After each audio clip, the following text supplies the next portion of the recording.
Hope everybody is doing well on this particular Wednesday morning and all in that space, or at least it's Wednesday morning here in Durham, North Carolina. And definitely there are a lot of things happening around the world. So we're going to talk about some of these things and what is happening in the world and the world events. And then I've got a guest that's going to be talking about health and the ways that we can do better in that health space as well. But definitely, as I'm looking at some of the world events, there are a number of things that are happening. And of course, that war between Russia and Ukraine is continuing, and that is definitely dominating a lot of the news stories. As definitely it says that Wagner's Prigozhin was planning to capture the Russian military leader, and definitely folks are trying to figure out what's going to be next after that failed coup and all in that space. So that is one of the things that we are seeing in the news and among the news items and all in that kind of way. So that is something that we are seeing, and I'm sure that Sasha Starr, when he gets there, will have some thoughts about that as well, as he, of course, has that show about Ukraine, Russia, and China on every Tuesday and Friday, but is also one of our regular hosts or regular panelists here as well. So I'm sure that he'll have some thoughts about that.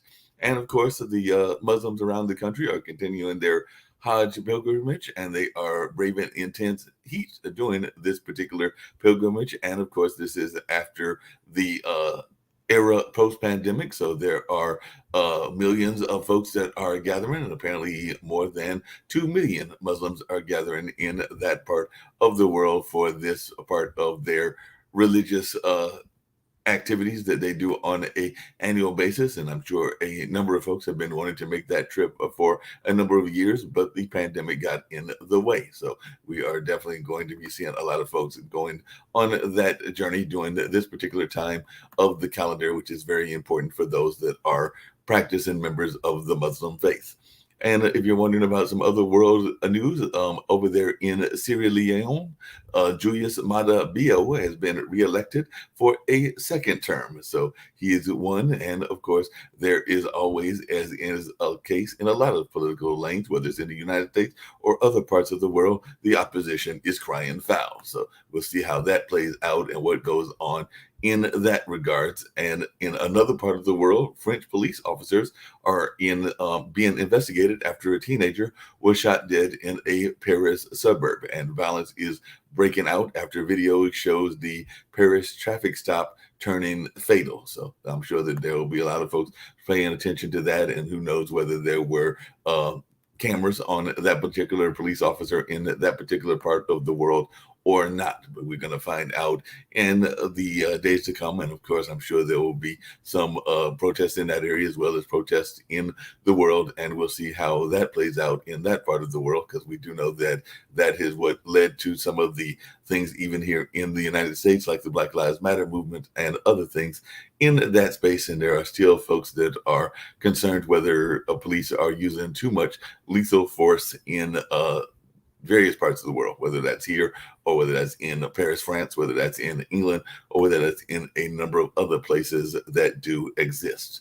And South Koreans look like they are getting younger as the country officially drops its traditional age counting system. So South Koreans have become younger under a new age counting law. So it looks like they have gotten at least a year younger on paper. So I'm not sure how that was exactly working, and I'm not sure how that whole thing worked with the birth certificates over there and all along those lines. But maybe some folks that'll come on might have some thoughts about that, and maybe that'll happen in this particular space. I know that when my mom was a particular age, she said that she was going to start counting backwards in terms of getting younger and all in that space. But that was, I think, when she was in her either 50s or 40s that she made that joke and everything. And since I'm about to hit 61 in the coming weekend, matter of fact, on Saturday, maybe that's something that I can figure out a way to do, is to change the nature of what the age is. And maybe I'll become like 55 or 56 instead of the upcoming 61.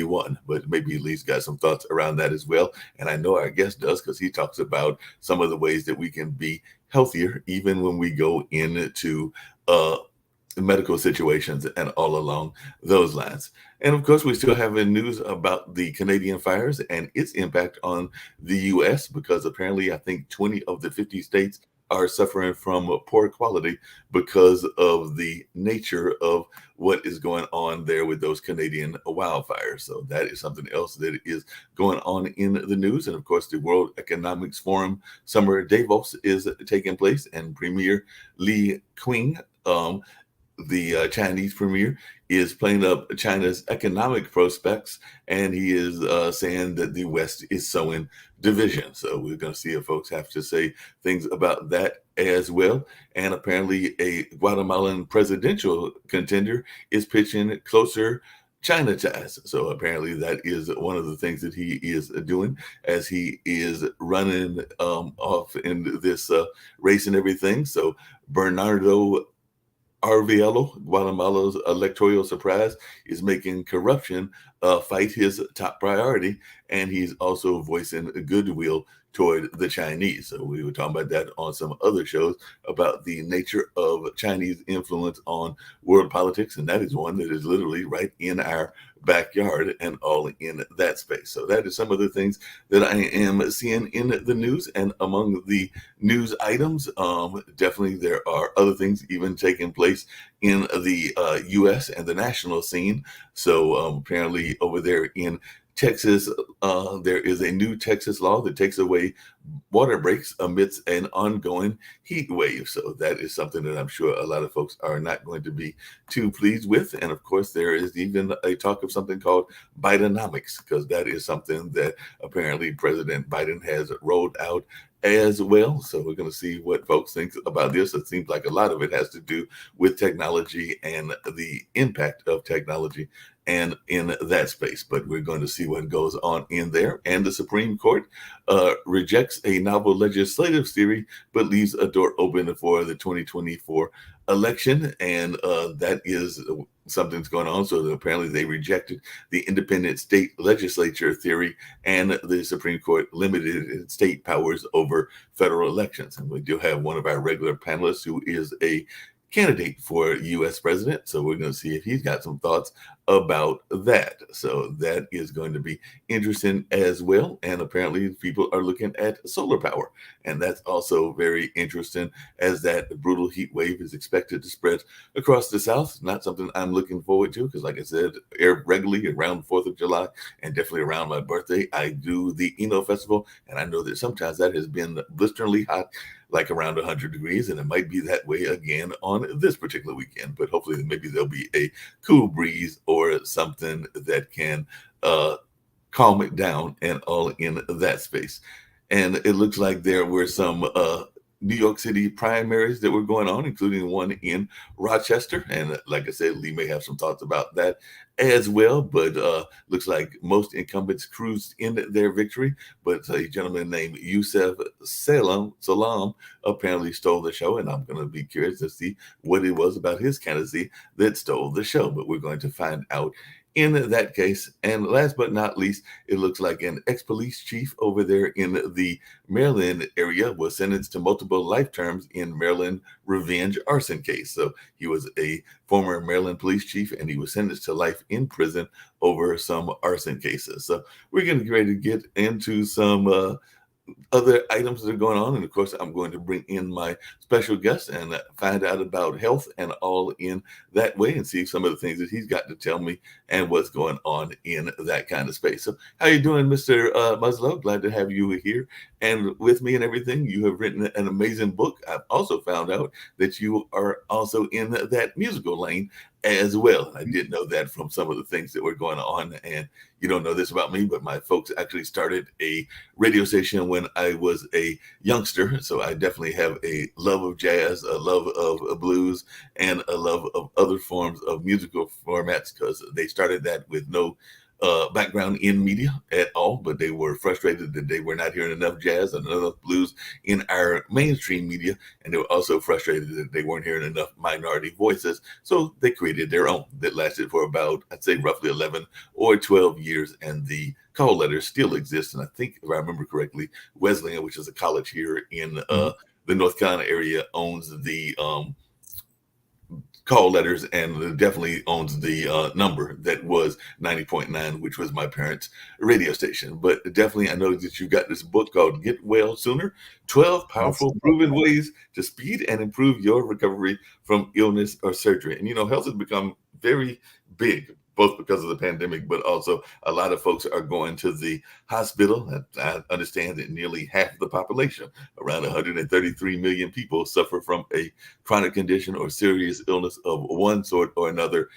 And although I've avoided it so far, I don't think my brother has, because I think he's had about 3 or 4. About 50 million people undergo surgery each year. And that's definitely, we've had this resource strained health industry. It was already resource strained before the pandemic, but I imagine it's got even more strained lately. But tell us about yourself and about this powerful book, and even some of your own experiences with dealing with your own care of relatives.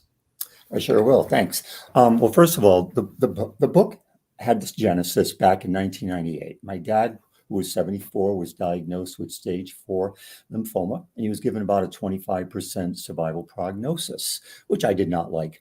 And I'd always had an interest in like quantum science and mind-body stuff. So I just started doing a ton of research, and I took the results of that research and kind of distilled it down to this little tiny pocket-sized healing guidebook that I gave my dad. It was just a little blank book that he would carry in his shirt pocket, and he read it, had all tips on beating cancer, and he read it all the time. He would even flip through it sitting at red lights. I also made him a cassette with some healing affirmations and a guided visualization, and we built him a prayer group. So those were the things I provided him. And I know everybody's going to think that I'm going to say that he beat his cancer. Well, he did, but that's not the amazing part. The amazing part was the way he beat it. All right. He sailed his way to beating it. He beat it fast. He beat it easily. He didn't lose his hair. He didn't get nauseous. He didn't lose weight. He just remained fit and active, and frankly, more vital than he was before the cancer. I remember telling my sisters, I said, I hate to say this, but I think cancer is the best thing that ever happened to Dad, because it really taught him how to live.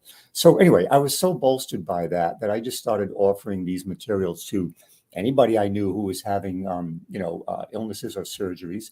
And from there, the successes really started to rack up. I mean, basically, I was like batting 1,000 in getting people much better results than what were being predicted and whatnot. But the book came about because in 2014, my wife's sister, Chris, was diagnosed with stage 4 plus ovarian cancer. And this was so bad that her oncologist said that he said, Chris, if you hadn't come in today, you would have been gone in 3 weeks. And at best, all he could promise her with chemo was 3 months, maybe 6, he said. And I'm like, well, I was just like freaked out, So I started taking all that research and building it up and adding to it and, turbocharging it, and it's the best thing I could make for her. I literally wrote the book for her, and I even gave a copy of it to her before I even published it. And I said, here, please read this. Okay. Well, what happened was the 6 months went by, a year, 2 years, 4 years, 8 years went by of that sort of like bonus life, I guess you could say. 8 years. She passed last summer. But I'll tell you something, though, during those 8 years, she really lived. I mean, she lived. She didn't acknowledge the illness. She didn't look at herself as being sick. She knew she was. She just didn't put her energy there at all. And during those 8 years, she got to see her first 3 grandchildren be born. It was just it was just amazing. So anyway, that's where the book got started from. Mm-hmm. And basically what the book is it is 12 powerful proven ways to speed and improve people's recovery from surgery or illness, mainly by powering up the mind to affect healing throughout the body in conjunction with the standard care they're getting. This book is not a replacement, and it's not purporting to be that. It's just, you get your best professional care you can get, and this will turbocharge it into something more. And so it doesn't just cover the mind-body connection, although that's kind of like an overarching tenet of the book. But it also talks about other healing strategies that are proven, whether it's using music, humor, prayer, affirmation, visualization, positive expectation, and other like I said, proven methods to just really beef up their chances, get them, recovered from their surgery quicker, heal from serious illness better. And like I say, it's been continuing to happen. Well, along those same lines, I imagine you probably sold a lot more books during the pandemic because I do know that during the pandemic, a lot of people got into mindfulness and mindset thoughts and along Yeah. those lines and all in that space. So I'm just wondering, did you see a boost in the sales of the book during this time? Because I do know that yoga, meditations, crystals, a number of other things that have to do with mindset and mindfulness definitely became much more popular during this time as many of us were trying to figure out a way to deal with what was going on with the pandemic. I did, but I have to confess, not as much as maybe I would have wanted, only because I wasn't in a place at that time to be able to market the book much.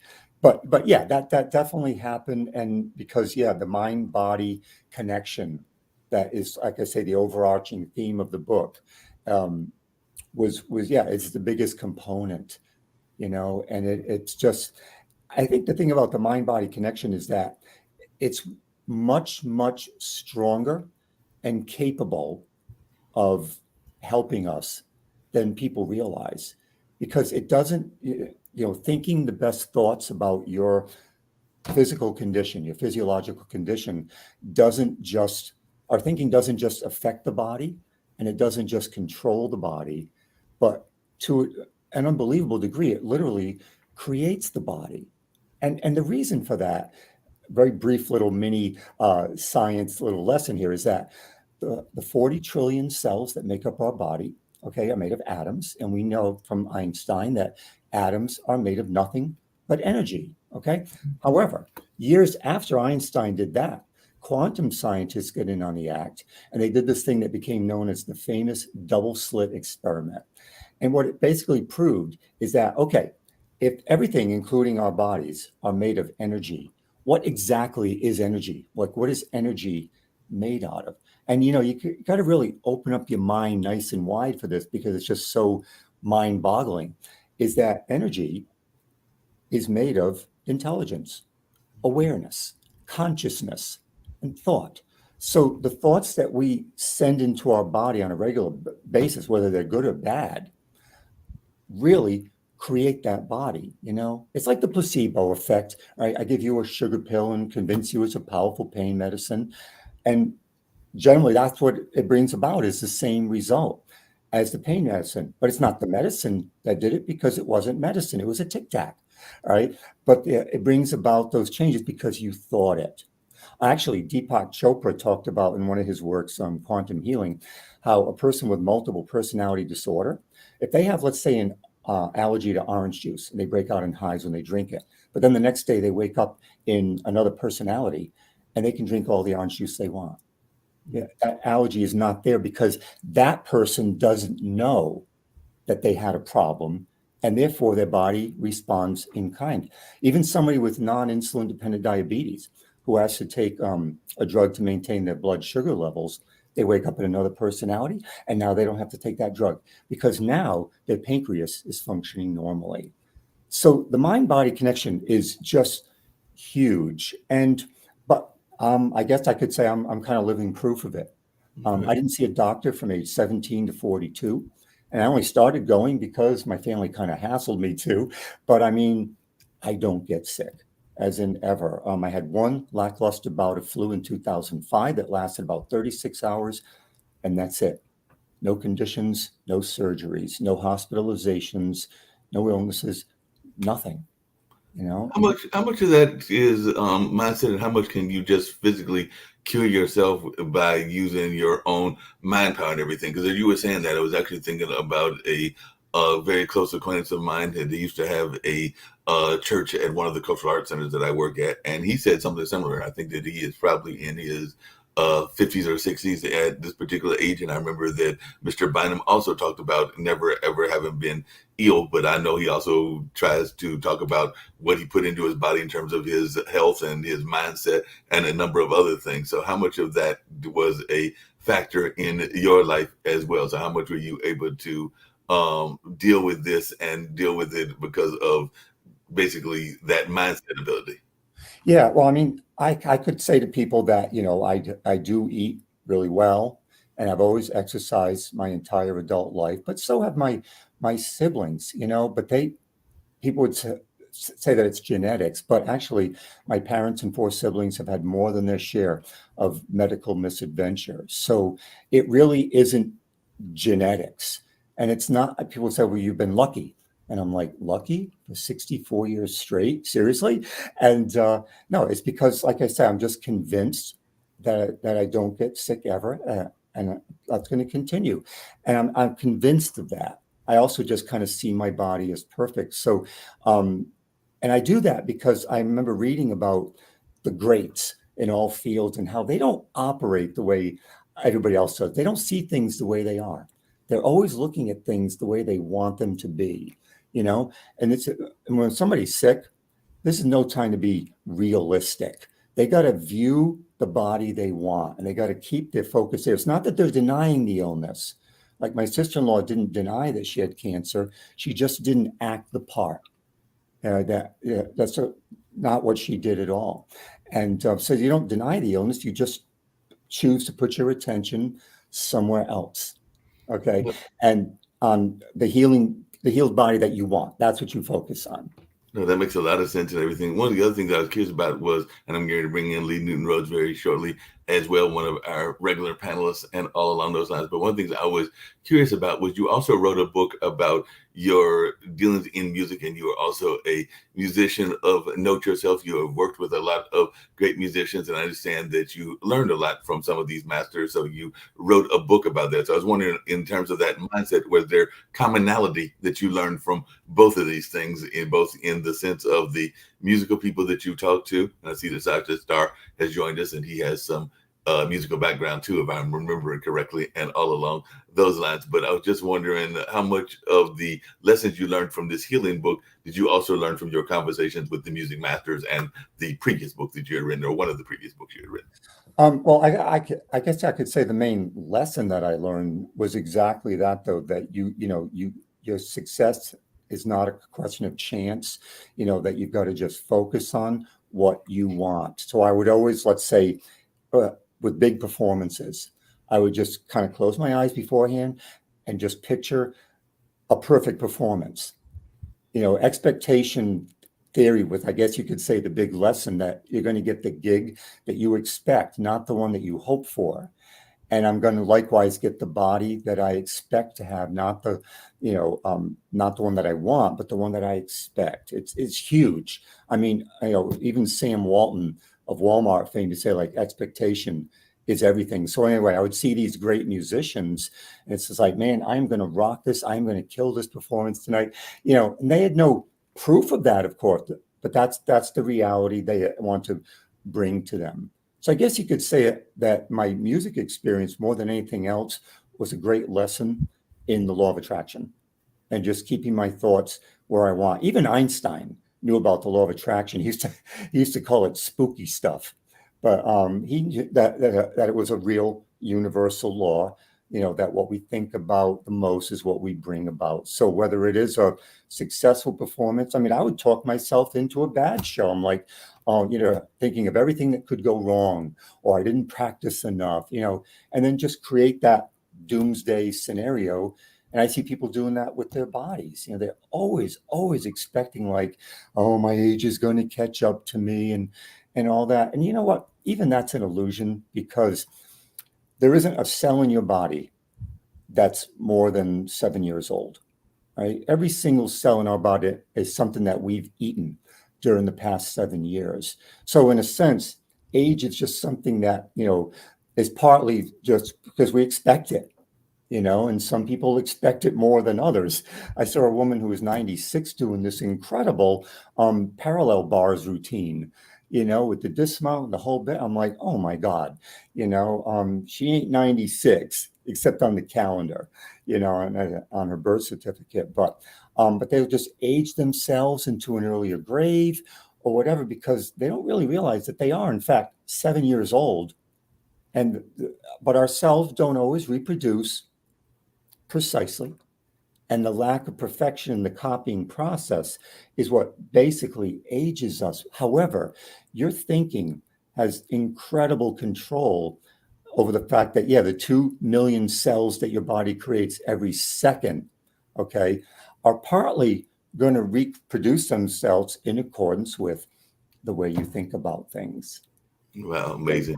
Going to bring in Lee Newton Rose all along those lines. And definitely, I see that Sasha is with us as well. Lee Newton Rose, I'm thinking that maybe you can talk yourself into being president based on what Stan is telling me, since you are a presidential candidate and all along those lines. But did you were listening? Did you have any thoughts or questions? Because he's talking about a way of healing and the 12 steps that have helped. A lot of that is affirmations and prayer. And I know that you're big on prayer as well, and things along those lines. But Lee, I turn it over to you. And of course, I think Sasha, who is definitely has some classical training and may even be interested to know whether Stan's musical training was in the classics, jazz, or what it was in. But Lee, any thoughts or questions? Yeah, we got a whole show on this. Good morning, Mark. Now, welcome, Stan, to Pod TV. An amazing topic, and I 100% agree. State of mind is almost everything, and not everything, but almost everything. Makes such a difference how you think, how you feel. But there is a reality, is there not, that you can think all you want, but nature does take over. I mean, we don't all live forever, and there's no fountain of youth. Right. Thinking that you're young and acting young, 100%, I agree with you. Thinking that you're old and everything's over and nothing's going to work out is horrible for the mind and for the body. But there's a reality. I can think all I want. I'm not going to grow my hair back. It's gone. I mean, I can identify as a full head of hair. It ain't going to work. Yeah, you know what it is that when I say to people, expect the best, right? Or the catchphrase about 10 years ago was expect a miracle, right? So if somebody, let's say, has an illness or some kind of chronic debilitating condition, and they say, okay, I'm going to keep expecting it to be, completely healed, let's say, and all right, here I go. I'm going to affirm it. I'm going to believe it. I'm going to talk about it. In the end, you're not necessarily going to get the miracle that you're expecting. But what you're really looking for more than anything else is just an improvement in your outcome. If I can get that, it might not be the miracle that I was, or could be, right? If I can at least get an improvement in my condition, because you know how people a lot of times will say, "Oh, don't get your hopes up, right? Don't expect miracles here because you just be disappointed." And I'm like, well, first of all right, being positive does not exactly bring about a negative outcome. More like the opposite, of course. But if somebody wants to be realistic about things that they have no control over, like the weather, and finding a nonstop flight online or something like that, then fine, be realistic. But it's a whole different matter when they're doing that over matters inside their body, over which they have tremendous control. And then I would just say to people, expect the best, and you're going to get one of two things. You're going to get the best, or you're going to get an improved outcome. That's the most likely thing. And that's what, I'm realistic about it in that sense, because forces act upon us too. Our thinking is certainly kind of running the show in our body, but we'll call them thought influences, other consciousness influences from out there in the universe or whatever, can certainly impact us for the negative. But again, it's just, I just want the best odds I can get. I'm going to bring in Sasha. Like I said, Sasha. Just to follow up real quickly. And even if you can't change reality, your attitude changes your quality of life. Yes, exactly. But that's another thing too. My sister's husband, Dwayne, I'll just mention very briefly, was diagnosed 2 years ago with advanced esophageal cancer, and it was a bad situation. And the main thing we did for Dwayne was we built him a prayer group like nobody ever had. We really rocked that. I can talk more about that afterwards, but that was his big, and he beat that cancer in 6 weeks. It's just gone.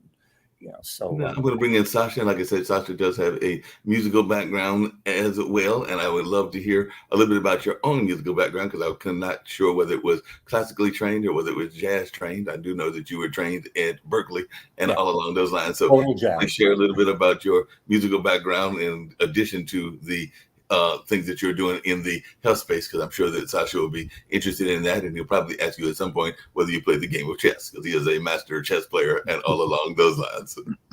Thank you. Thank you.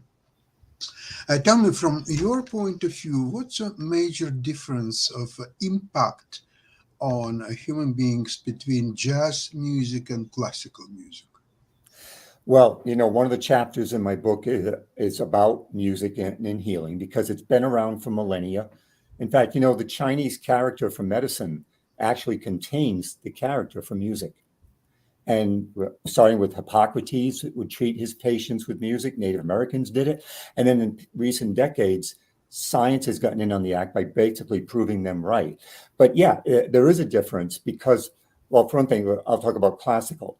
Classical and New Age music appear to offer, this isn't a conclusive thing, but it appears to offer the best result in, let's say, bringing about a healing, whether it's following surgery, let's say, people who listen to music during surgery even and following surgery will need less pain medicine than they otherwise would.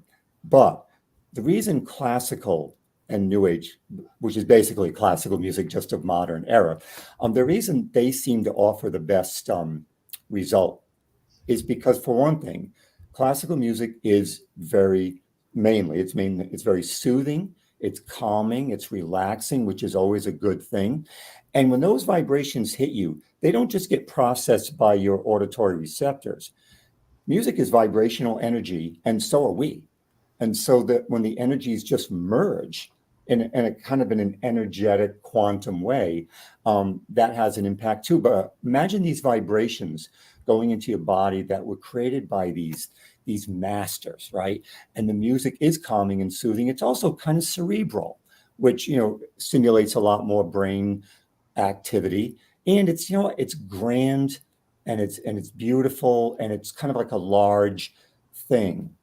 Whereas now jazz, the thing that jazz has working against it in this regard is that I mean, would it help? Yeah, of course.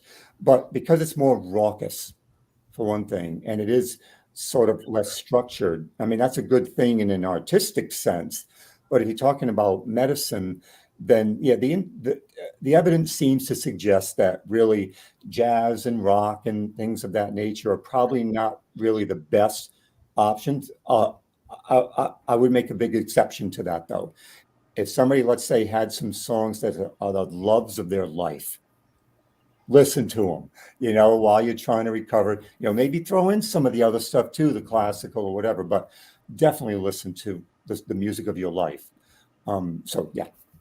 I'm sorry, Stan, doesn't jazz have more of an upbeat sometimes, which could be uplifting and putting people into a happy mood more so Oh, than sure. classical? It does do that, and like I said, and that carries a lot of weight too, because whereas classical music can sometimes get a little bombastic, like the 1812 overture and all that. And likewise, jazz can be the most subdued and mellow stuff. So yeah, if somebody chooses wisely, they can get the best of those both worlds for sure. Just try to just tone it down and just let your body absorb and stuff. But yeah, they can definitely get benefits from that too. What were some of the masters that you worked with? Because I know that you definitely talked to a number of masters in that first book. So I was just curious as to who were some of the folks that you had the pleasure of having conversations with. And like I alluded to earlier, were there specific lessons that you think that you learned from them during those conversations? Yeah, well, back in the 80s, one of my favorite bands of all time for my whole life was Chicago. So I'd seen them a lot of times, but in the 80s, I went to see them at a place where you could actually get autographs afterwards, they weren't all cut off from you. So while they were doing the autograph, I was telling him about having gone to Berkeley and all that. And he was like, hey, that's great. We're going to be up in Providence in a little while at the Biltmore. Maybe you can hang out with us. And I know they were just doing it to be nice. These young kids are just like, glassy eyed, like, oh my God. But we did. We went up to the hotel in Providence, and they spent about maybe 20 minutes. It was so nice that they did that. Just talking. I was with my brother and a friend of mine. We had a band together, and so we were talking about that. But the lesson I think that I learned from them more than anything else is that no matter how complex some of their music could be, they never really looked at it that way. They just thought they would make kind of joking comments about how, oh yeah, we just kind of threw that together, and just wanted to make people happy with it or whatever. And it really, I just finished Berkeley a couple of years before that, so I still had all that structure and and education and the cerebralness of the music and everything like that. I was a college grad know-it-all basically, but then I'm hearing them talk about they didn't go that way. They didn't overanalyze things and just they just created what they wanted people to enjoy, and that was really a lesson I needed at that time, because I was still caught up in the structure and the theory of music and not so much the reality of what your product is. But the other lesson they taught, they asked if I got stage fright. I said, yeah, I mean, I guess you could say I do from time to time. They said, one of the best things you can do is just, in addition to expecting yourself to have a good performance, is to just realize that it's not really fright. It's more a question of excitement.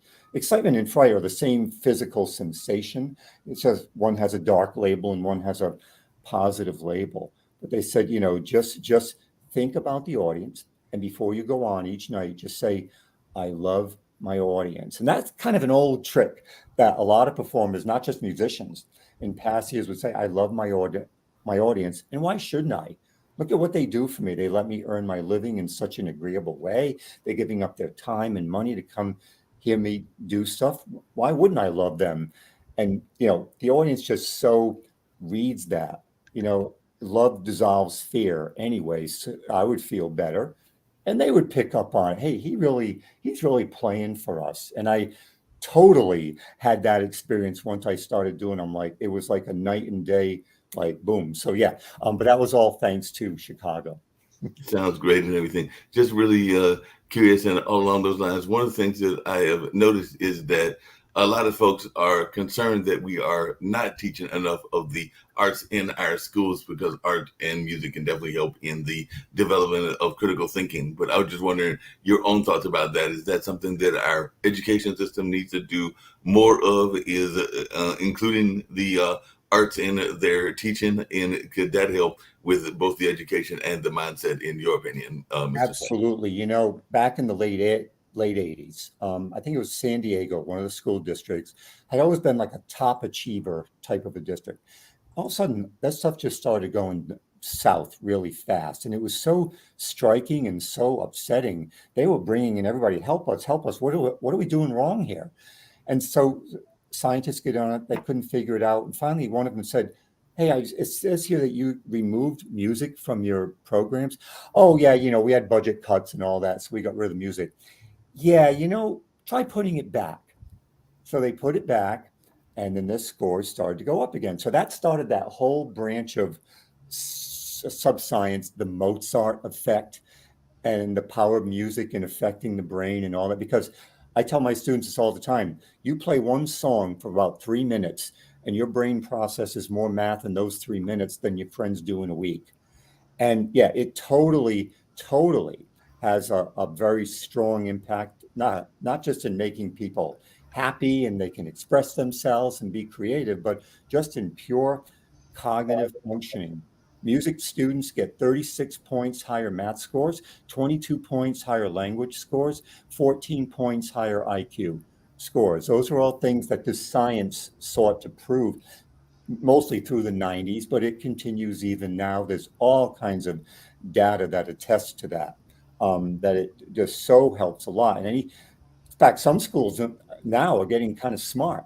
When they do their state testing, they're playing Mozart over the intercom during testing, and they're seeing, boost, because even just the listening to that type of music, that very cerebral music, starts firing up things better. When they do brain scans of musicians playing, this is an interesting thing about jazz, is that music lights up your brain like a Christmas tree. Okay, they've known that for a while. But then they started taking these like video x-rays of the activity in a person's brain, the sparks, the electrical stuff flying around. when a musician is improvising, in jazz, they said, "Oh my God, that was like a detonation." They were just like, "Badoosh," and they're like, "Oh my God, like nothing does that," So yeah, improvised music really is I'd say the big tamale of that. But music in general, like I say, we don't think about the math or whatever while we're doing it, of course, but our brain performs up to 37 different mental processes at the same time when you're playing music. And it's the only human activity that's been shown to use both hemispheres of the brain, the intuitive understanding, creative half, and the analytical math test half. Uses them both more or less equally. And there's a lot more crosstalk between the two hemispheres, when music is involved with it. Stan, It's a different thing. yeah, I'm sorry. Is there music that can have a negative effect on the brain? The one that I heard about, I can only speak about one for Okay. sure, but that's heavy metal. And I have nothing against any style. I like it if it's good, but the reason heavy metal kind of falls short is because, for one thing, it uses very low, growling, deep, dark, down, dirty frequencies, whereas classical is up in the upper registers. In fact, Mozart's music has the best result because he always wrote very high parts, and high frequencies stimulate brain activity way more than low frequencies. So that was one problem. The other problem with heavy metal was that it's a very primal, very simplistic, very kind of like reptilian brain kind of a product, and it just doesn't deliver in that just in the cerebral complexity department at all. And the other thing is that it's very repetitive. So it just keeps tracing the same pathways that the neurotransmitters follow. It just keeps retracing the same ones instead of building more. So between the redundancy, the simplicity, and the low frequency aspect of heavy metal, that one gets kind of pointed at as, yeah, you're not really doing yourself any favors there. And I guess you could say, hey, maybe we could throw punk rock into that too, because it's kind of off the same cloth. But I still like some heavy metal, I just do, just from an aesthetic point of view. But I have to say that's what I've discovered and read about. Yeah. Sasha? I would like to ask you, Stan, you mentioned Mozart quite a few times by now, and there is a little bit of a controversy about Mozart's music because although his highest standard pieces are like Don Giovanni, Jupiter Symphony, 40th Symphony, or so on, they're on the level of greatest composers of all time. I'm talking about Bach, Beethoven, Wagner, and probably Richard Strauss. However, most of his body of music, Mozart, is rather on quite repetitive and quite, I would say,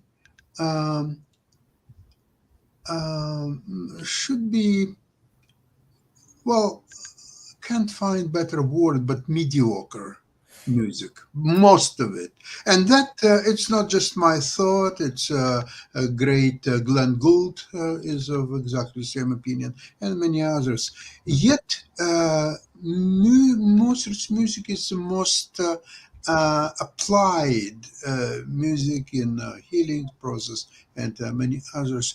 How would you describe and explain this phenomenon?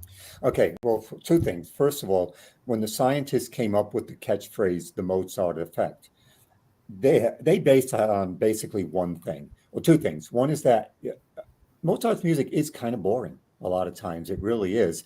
But it's very mathematical in its structure, maybe say more so than other composers did. Well, I'll come back to that in a moment. So it's very mathematical, and he utilized upper frequencies more. Mozart's problem is that he had arrested development. He died at 35, but even in his adult years, he was still basically a kid, not in his genius, but in his level of maturity and all that. And he would always think his songs were always perfect. So he would never upgrade anything, even if a king asked him to upgrade something to make it more celebratory for the goings on at the castle, he'd be like, well, I can't change it because it's perfect the way it is. He was so self-absorbed that he wouldn't even like improve stuff, even when he was asked to do so. All right. But because he was kind of a kid, kids really do react more to high frequencies. So his own taste led him to use upper register violin parts, flute parts, things like that, more so. And that does stimulate activity. And as far as the boringness aspect of it, when it comes to healing, that's not really a factor. It's just are the vibrations doing the job, and especially if somebody happens to love Mozart. I'm not a huge Mozart fan. So when I've talked to people on my own about using music in their healing regimen, right, I would say, listen, if you're going to talk about classical, listen to everybody. Okay. I mean, there's so much great work. I mean, I'm more of, let's say, a Beethoven fan, a Claude Debussy fan, just from an aesthetic point of view. Yeah, I find Mozart's music kind of like up and down the scale a lot, And you're right about the repetitiveness of it. But there's repetitiveness and there's repetitiveness. There's the repetitive of Mozart utilizing themes and rehashing them and recycling them. That's a big difference, though, between a rock band that will play one little riff for the whole song. That's a whole different thing, because it's so much more simple and even more redundant. But I don't put Mozart at the top of my list. I just do because that's the phrase. And because of that high frequency thing, I mean, there's certainly validity to his methods. He didn't know about that stuff, of course, the healing aspect of it. But, it all works. But I think if somebody was going to build himself a playlist, they would do themselves a favor by putting some variety. So wouldn't you agree then that the Mozart effect, it's kind of an artificial meaning of it, because Mozart's music can be replaced with other composers who would compose certain composition in the style of typical Mozart music. But I think the most important thing what's missing is that unlike other composers, Mozart doesn't appeal to your soul. Very little. Exception is Don Giovanni and possibly Jupiter in some case. But Don Giovanni is number one, number two, number three, it doesn't matter.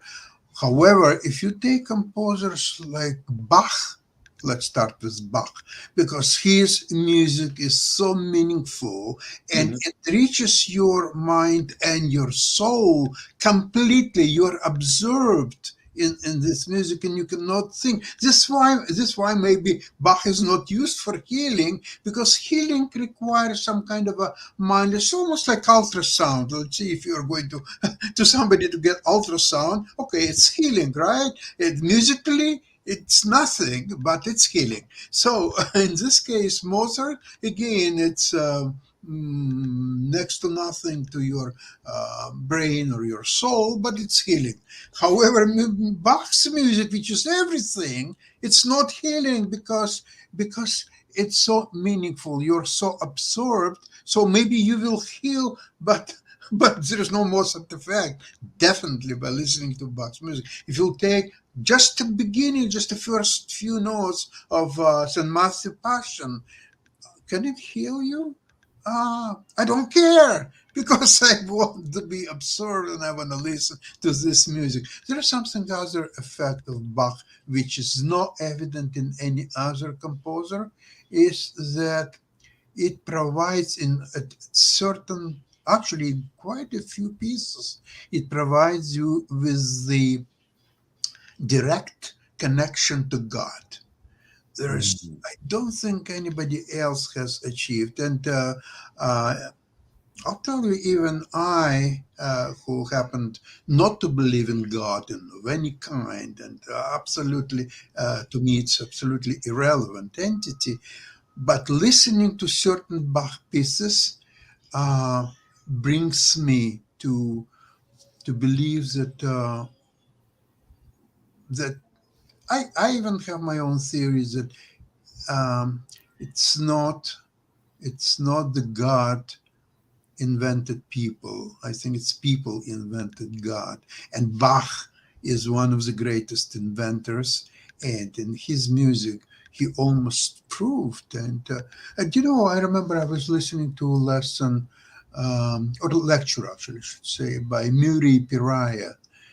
And he was pieces playing one magnificent piece of Bach from the Hunting Sonata, Hunting Symphony. And then he's explaining that. And it's very interesting what he said when you're listening to this. And I was reading a lot of books about atheism, since there are so many wonderful books written and very logical. Uh, but once you listen to this piece or many other pieces of Bach, all these books have to go to the garbage can. They are absolutely meaningless. It's a garbage, nothing else. And I can't figure out. I love Beethoven, I like Chopin, I like many other composers, I like jazz as well. But Bach is absolutely so. There are two antipodes in music. It's Bach and it's Mozart. Yeah. You could Yeah, say. Bach was the one classical composer that I studied the most when I was in college, and I learned a lot about his. I think Bach had one of the greatest musical brains, first of all, and he always did write a lot of his pieces. He said for the glory of God, and he also wrote a lot of pieces just to help other musicians get better too. He was a good guy. He was a really good guy, and I love his stuff. As far as its ability to heal. I'm going to say that probably the result people get is like with different composers or different genres of music is going to be somewhat along the lines of, again, what they expect to get out of it. If somebody says this Bach music is going to really heal me, well, that's going to go a long way to empowering the healing process too. Or if they say, I love Mozart or I hate Mozart, it's not going to help me at all. That's probably largely what they're going to get is that. Yeah.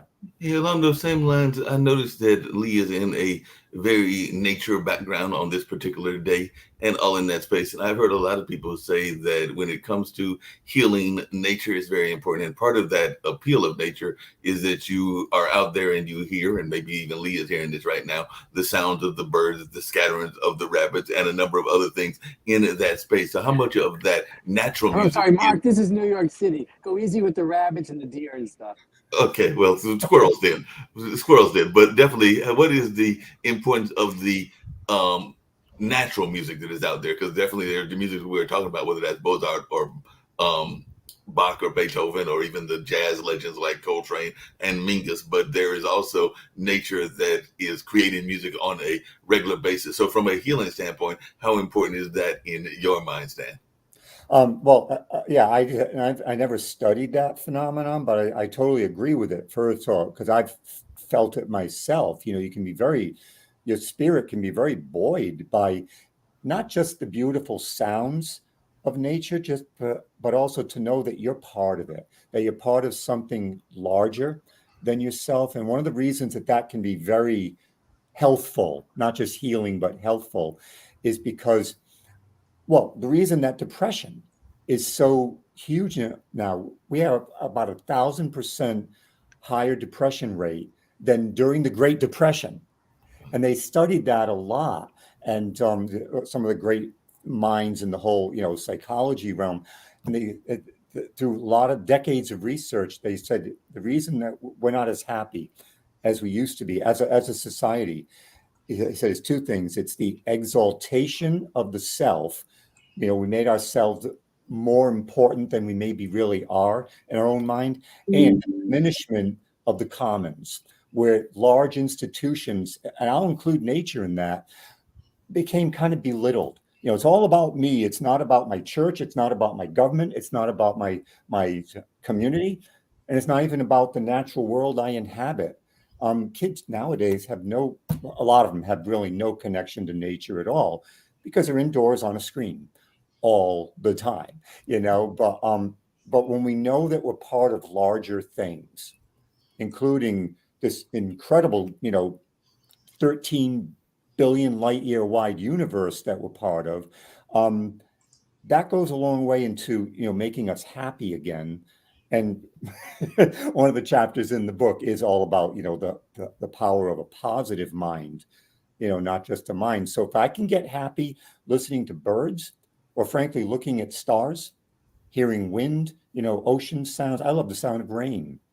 And I can get if I were to get sick, not that I ever will, but if I were to get sick, that would be one thing I would listen to. I love the sound of rain and birds too, So yeah, I totally agree with that, primarily because of the happiness element. Yeah, that makes a lot of sense. We get ready to wind down and we can actually go over just a few minutes and everything. But Sasha, I know that at the beginning, before you got here, one of the things that I had talked about was the wildfires there in Canada and its impact on the United States. Apparently 20 states are having air quality issues. And of course, I know that you're always following the Ukrainian-Russian war. So if you've got some updates on both of those, and definitely, as I alluded to, Lee, if you've got some updates about what's going on up there in some of those northeastern political races that I had mentioned earlier, I'd love to hear those as well. So I'll start with you, Sasha, and Stan, you're perfectly willing to stick around if you got any thoughts then that regards to. Very quickly, there are great expectations of a successful Ukrainian attack or counterattack, whatever you want to call it. However, I think it's, in a way, it's a huge trap where Ukrainians are not going to fall for it. Because according to all Western military doctrines, the successful attack starts with the domination in the air of your Air Force. And once that's achieved, then you start the ground attack. That's what's happened in Kuwait in 1991 and Iraq and Afghanistan, just elsewhere. The doctrine is you need superiority in the air. What's happened in Ukraine? It doesn't have any superiority. In fact, it's very, very inferior in its quantity and quality compared to Russian Air Force. And while we talk about Ukraine getting F-16s, it's going on for several months now, and it's still nothing but talk. So without that, Ukraine, which prepared at least 12 brigades, the exact number knows only Ukrainian top commanders, but 12, that's for sure. These brigades are organized in a NATO way. They're very mobile. They're using different type of weapons, and their command is in a way autonomous to each brigade, and yet they're all, of course, acting together. But this is precisely what Ukraine needs to preserve. And instead of throwing it in the attacks without being properly supported from the air, also don't forget that the Russians mined 200,000 square kilometers, which will require enormous efforts to go through. And Ukrainians will do that.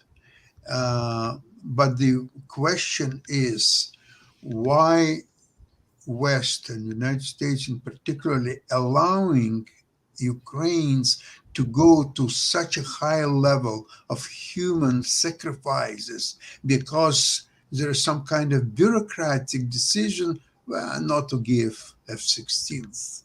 This F-16s, United States, from what I heard lately, have well over 10,000 of those, and they already don't even use most of them because they're using F-35, much more advanced planes. So this is, in my opinion, I think there was an actually document signed by both Democrats and Republicans urging Biden to release F-16s to Ukraine, and hopefully it will work out because it's getting more and more difficult to explain this. And nothing is for West. The United States is important to subdue Russian aggression. And for the first time ever, there are real chances to achieve that without losing a single U.S. soldier. So when U.S. lost so many people in Afghanistan and Vietnam and elsewhere, here uh, you can disable for years your arch enemy without losing a single soldier. And all that what's needed is to provide F-16s and the missiles, ATACMS, it's a long-range missile. If these two things will be done, Ukraine will free its territory from the Russian occupiers. And then, even more important, that's number one, of course, but once it's done, it's number two. Number three is number two is how to make a long-lasting peace in that region.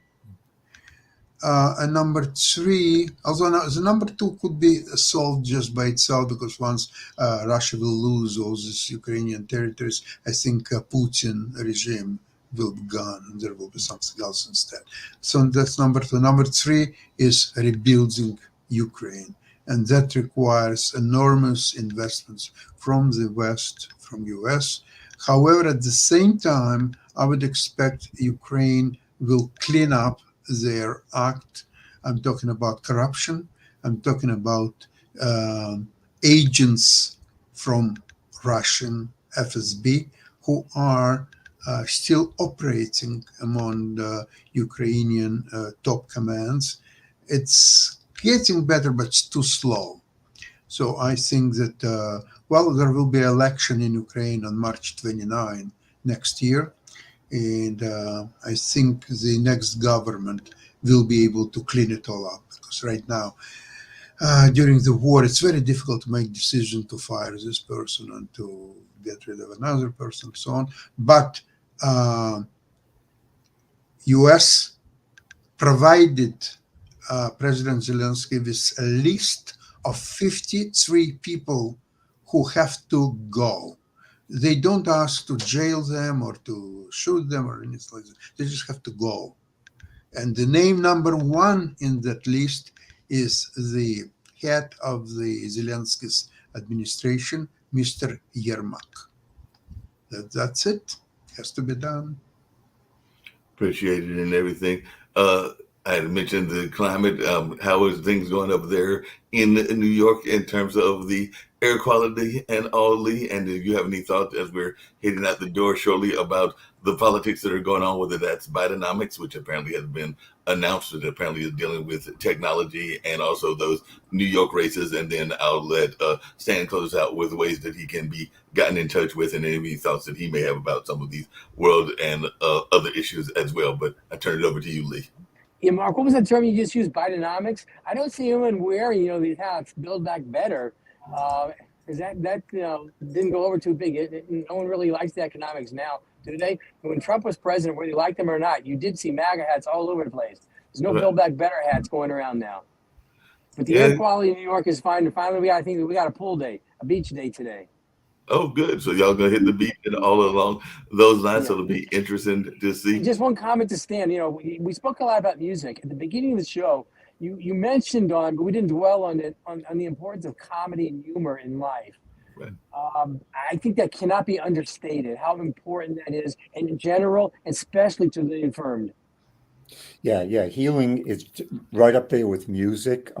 I would suggest people check out Norman Cousins' book from way back in '79, Anatomy of an Illness, where he used basically nothing but music to heal. He had a very debilitating spinal condition that was, just not workable in any other way. And he just used humor, as to say. He would just watch Candid Camera and Marx Brothers movies. That's all he had. See, in the pre-internet days, it was Laurel and Hardy. had to Abigail take what you Stella. could get on TV. Nowadays, oh my God, people can just laugh themselves silly. Just go on YouTube, find any stand-up you want, any great movie you want, and yeah, it really is amazing. And how that whole thing works in with like listen to some music, listen to some comedy, and that's a pretty well vetted regimen that a lot of people have had some amazing results with. But yeah, humor is huge. Can we use music and humor kind of along the lines of what Sasha was talking about to heal the world ills? Because we're talking about the news and the world ills. I know that that is something we can do to heal individually, but is it something that you think we can use on a global aspect? Because that is something that I would love to see. I know it's wishful thinking, but I am a fan, and some people would say that it is a anti-religious song, but I don't see it that way, of Imagine and all along those lines, the John Lennon song. But do you think that we could use music and the different healing forces, whether that's humor or whatever, to heal the world situation, or are we just doomed to have the conflicts and divisions that we have in this world in this day? And I just wanted your thoughts about that, Sam. Yeah, I definitely kind of waffle back and forth whether I'm being positive about the future of the planet or negative. I have three daughters, and I always worry about are they even going to get to live out their natural lifespans, given climate change and all that. But as far as music and humor, I think that anything that impacts people, even just in an emotionally positive way, can only be a good thing. And obviously, music had historically would bring people together, and so would humor. But nowadays, everything became personal. People have their little earbuds and they'll just listen to their little music and stuff like that, just totally alone. Instead of going to a concert with 8,000 other people and share. I know they still do that. Not as much. Not even the family gathered around. We used to have a hi-fi in a house and gather around the hi-fi and listen to music together. That's a big thing. I mean, even when families who eat together, if the kids and parents all sit at the same seats all the time and share the meals together, that they don't get sick as much. Even just that whole together aspect, everything has become so personal. My personal little movie screen on my phone, my personal little speakers in my earbuds, instead of the big stereo where you'd invite your friends over. Hey, check out my new album. Yeah, something more to talk about. There was more of a collectiveness about that stuff before. If people could get some of that back, that would be really wonderful. It's And then interesting again, you say that. It's interesting you say that. Sasha's got a question as well. But as you were saying that, I was thinking about a schoolmate of mine. I went to school at Marquette back in the early 80s, and I will definitely let you know what his political leanings were. And we've totally lost touch with each other. But it was a friend of mine who was very much in the socialist camp. And if you'll remember, the 80s was way before the popularity of the internet, but there was something called the Walkman. And he described the Walkman as bourgeois subjectivity. And I think that he may have a point, and we may have developed that even further with the internet, because that was a phrase. I remember we were walking down on the campus and that Walkman was out there. And that's what he described it, because of what you just described. He was describing it as everybody being in their own little inner bubble and everything, and it being concentrated in that way. And that is where he felt we were going as a society. And at that time, I was 20 something. So I was really, it stuck with me, because as you say, I'm still talking about it in now, about to be in my early 60s and everything. But that phrase really stuck with me, the fact that he was noticing that even then and everything. And the other thing that I noticed, because I did a piece in our school paper, was the way that music was starting to blend. So a lot of the jazz artists were doing classical music, and it was almost like you couldn't necessarily tell what a person was. And I think there was a famous musician a long time ago that said that, and it might have been even a jazz great like Coltrane, that he didn't know the definition of jazz. He just knows that he liked good music, and he didn't like to be categorized in a certain label. But we do get stuck in those labels. But a lot of the great musicians don't like to be stuck in labels. They like to explore all of their musical dimensions. they do transcend that. I would just mention briefly, people should check out, it's called the Canadian Guitar Summit. This was a recording that was done back in the late 80s where they wanted to teach people how all genres could really work together. So they wrote this song. It had Rick Emmett, who played with the group Triumph. So he was a rocker. They had Alex Lifeson with Rush. He's a guitarist who was also kind of a progressive rocker. Ed Bickert was an old-time jazz guitar genius from Canada, and Leona Boyd was Huge. one of the best classical guitarists alive now. They all merged together on this one song. When you hear the jazz chords on top of the classical arpeggios, on top of this, underneath the screaming rock guitar solos, and it worked so well. Has anybody had any musical biases or prejudices? Like, listen to that song, that'll straighten you out for sure. It just merged together perfectly. The Canadian Guitar Summit is what it was And called. along those same lines, wouldn't you say that "We Are the World," which was a classic song, definitely had hundreds of people of various genres that were trying to bring what I alluded to earlier, peace in the world. And unfortunately, some of those musicians are no longer with us, because I remember Michael Jackson was part of that. Definitely, I think Stevie was part of that. I want to say that even Prince was part of that as well. But there were definitely some rockers that were part of that, and classical musicians, and a number of others that were trying to unify us under the guise of trying to make the world a better place. Well, Norway's prison system is really interesting. It's not based on revenge.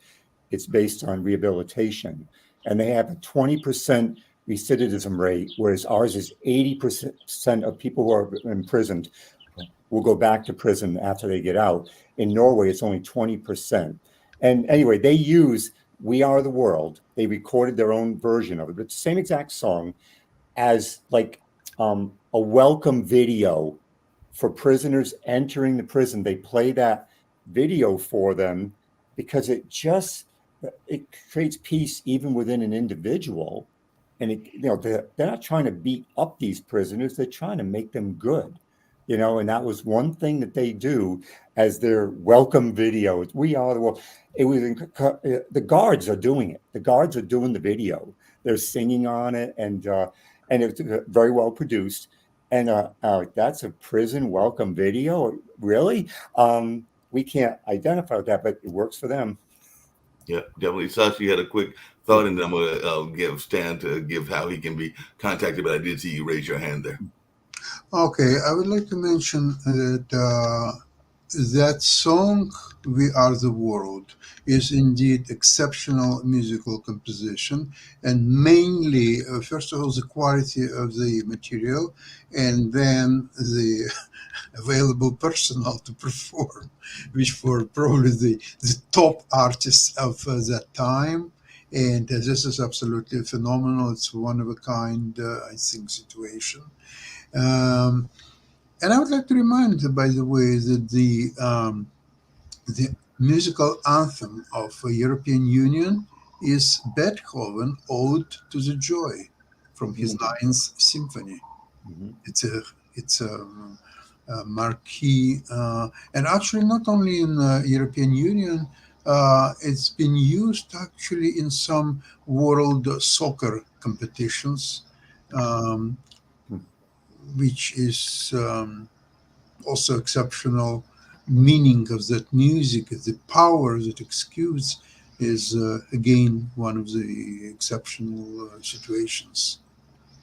No doubt about that. I just learned about a new European Union because apparently there's a European Union out there that also includes I think it's the African and the Asian and some other nations as well. Because I was reading some of the new stuff going on, and they had mentioned that union was having a meeting coming up. So, like I said, I'm always learning about these new international coalitions and all in that space. So we just wanted to share that in case folks want to research it. I wish I could think of the name of it, but I know it has African in the title, and it also has European Union in the title, but it may have another word as well. But it is definitely a attempt to unify different parts of the world together and all in that lane. But Stan, as we're going out the door and everything, if you can tell folks about how you can be reached, how you can be contacted, if you want to share anything more about this powerful book of yours and all along those lines. And I think I can speak for both Sasha and Lee Newton Rose. I have thoroughly enjoyed our conversation, and anytime that you would like to come back again and share some more of your knowledge, we would welcome you back here on the network and on this particular show. But I've definitely enjoyed our conversation. We touched on some world issues, and we definitely talked about healing as well. So definitely glad that you were able to join us. I don't think we have a special guest tomorrow, but we will have one on the Thursday and all in that space. But definitely, Stan, tell us how you can be reached and all in that space. Yeah. Mark, tomorrow is Thursday. I mean, I don't have a guest on Thursday. I have a guest on Friday. Thank Yeah, you. the best way is find about the book. It's available on Amazon. You could just search for "Get Weller Sooner," Stan Munslow, and that'll get you in contact with the book. Anybody who wants to contact me directly about this stuff or what we talked about today, can just sdmunslow@outlook.com, and they're more than welcome to email me too. But if they get the book, they'll have other contact information in there as well. But it's only available on Amazon. I just choose to do it that way. And so they can definitely search for that title, Get Weller Sooner, and that'll put them in contact. And that would be wonderful. And I had a great time today talking about this stuff.